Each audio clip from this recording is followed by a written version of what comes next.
Have you ever thought you were wrestling against fate, only to realize that the enemy wasn't the outside world, but your own beliefs?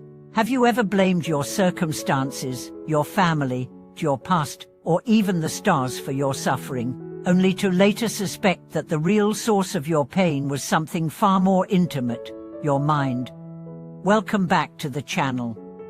I'm deeply honored you're here today, because what we're about to explore is one of the most essential truths on the spiritual path, the realization that the war we think we are fighting against life is often a war waged within ourselves. Today, we'll pull back the veil on how the mind deceives us, how our thoughts shape our reality, and how liberation comes not from changing the world, but from seeing it clearly. Let's begin with a simple, radical idea. Your life is not happening to you. It is happening through you. Most people live in reaction. They say things like, "Why is this happening to me? Why can't I catch a break? Why does the universe keep testing me?" And yet, they never stop to ask, who is creating this experience? Who is interpreting the events? Who is narrating this story? It's the mind. The mind is a storyteller, and left unchecked, it tells tales of doom, shame, fear, and lack. But the mind doesn't lie maliciously. It lies for one reason only: protection. It wants to keep you safe. And so it builds walls, mental patterns, defense mechanisms, narratives. These walls keep out danger, yes, but they also keep out growth, joy, truth. Let me tell you a story. There was a man named Victor. He spent his whole life saying he was cursed. Every relationship failed. Every job ended in disappointment. He truly believed he was unlucky. One day, a teacher asked him, "What if you're not cursed? What if you're just addicted to being a victim?" Victor was stunned. Angry at first, but eventually curious, he began to watch his thoughts. He realized something shocking. Every time something good happened, he sabotaged it, not consciously, but through fear, doubt, and old patterns. He began to meditate. He learned to separate his thoughts from truth. Slowly, the story of being cursed dissolved. He wasn't cursed, he was conditioned. And you are too. The human mind is not neutral. It is shaped by trauma, upbringing, culture, memory. It constantly filters reality to match what it already believes. This is why two people can go through the same event, say, losing a job, and one sees it as an ending, while the other sees it as a beginning. It's not about what happens. It's about how the mind interprets what happens. You think you're fighting fate, but often, you're just fighting your own projections. Now let's go deeper. In Buddhist psychology, the mind is made of 6 components: perception, feeling, thought, intention, attention, and memory. Each of these can either be a gate to awakening or a trap. Perception, when clouded by fear, sees threats where there are none. Feeling, when dominated by attachment, creates craving and aversion. Thought, when unchecked, becomes a loop of suffering. Intention, when unconscious, leads you into karma without awareness. Attention, when scattered, prevents presence. Memory, when distorted, binds you to the past.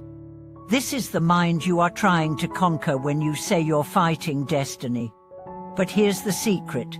You don't need to fight. You need to wake up. When you see clearly, the fight ends. Because there's nothing left to resist. Only truth to embrace. Let me offer another story. A woman named Amira spent her life believing she was unlovable. Her father abandoned her. Her partners repeated the same pattern. She kept asking, "Why do I always get hurt?" One day, during a retreat, she sat in silence for 7 days. No phone, no books, just breath. On the 4th day, something broke. She wept uncontrollably. She realized she had never truly believed she was worthy. Her mind had filtered every experience to match that core belief. But the moment she saw the pattern, it began to loosen. She whispered, "Maybe I am lovable." That was the beginning of her real life.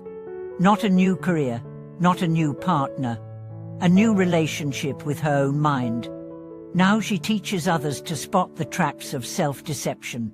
You can too. Here's how to begin. Start observing your thoughts like clouds in the sky. Don't chase them. Don't identify with them. Just notice. When you feel pain, pause. Ask, what story is my mind telling me right now? Write it down. Read it back. Ask yourself, is it true? Is it the whole truth? What else could be true? Over time, you'll start to see how often your mind lies not to hurt you, but to protect you. But you no longer need protection. You need freedom. Freedom to choose new thoughts. Freedom to rewrite your story. Freedom to stop fighting life and start flowing with it. There's an ancient Zen saying, when the mind is clear, the path is clear. You don't need to change your job or your partner or your bank account. You need to change how you see. Because what you see becomes what you believe, and what you believe becomes what you create. So if you feel stuck, don't ask, what should I do? Ask, what am I believing? And if you find a belief that's rooted in fear, shame, or lack, bless it, thank it, and let it go. It served you once. It kept you safe. But now, you are ready to live. To live not from reaction, but from presence. To live not from mind, but from soul. And from that place, you'll see, fate is not your enemy. Your mind was never your enemy. It was your invitation. To wake up. To remember. To return to who you truly are.